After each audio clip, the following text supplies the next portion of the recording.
السلام علیکم ورحمۃ اللہ وبرکاتہ۔ محترم سامعین کرام، جیسے کہ آپ جانتے ہیں کہ ماہ رمضان کی مبارک گھڑیوں سے بھرپور فائدہ اٹھانے کے لیے ہم نے رمضان حدیث سیریز کے نام سے ایک اہم سلسلہ شروع کیا ہے۔ اس سلسلے سے مستفید ہونے کے لیے ہمارے چینل اسلامک پورٹل 360 کو سبسکرائب کر لیں۔ جزاک اللہ۔ یقیناً سنت رسول صلی اللہ علیہ وآلہ وسلم کو اپنانے میں ہی انسانیت کی بہتری ہے۔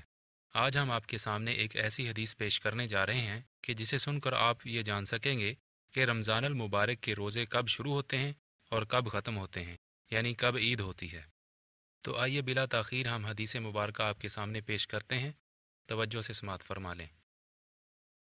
عبداللہ بن عمر رضی اللہ عنہ سے روایت ہے کہ رسول اللہ صلی اللہ علیہ وآلہ وسلم نے رمضان کا ذکر کیا اور اشارہ کیا اپنے دونوں ہاتھوں سے، یعنی 10 انگلیوں سے، اور فرمایا مہینہ ایسا ہے، ایسا ہے، ایسا ہے، اور بند کر لیا اپنے انگوٹھے کو تیسری بار، یعنی انگلیوں پر 29 دن بنا کر دکھائے، اور فرمایا روزہ چاند دیکھ کر رکھو اور افطار چاند دیکھ کر کرو، پھر اگر تم پر بادل ہوں تو 30 دن پورے کر لو۔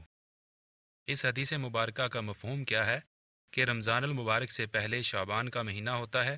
اگر شعبان کی 29 تاریخ کو بادل ہوں، چاند نہ دیکھا جا سکتا ہو، تو شعبان کے 30 دن پورے کرنا لازمی ہوں گے، پھر اس سے اگلے دن روزہ رکھا جائے گا۔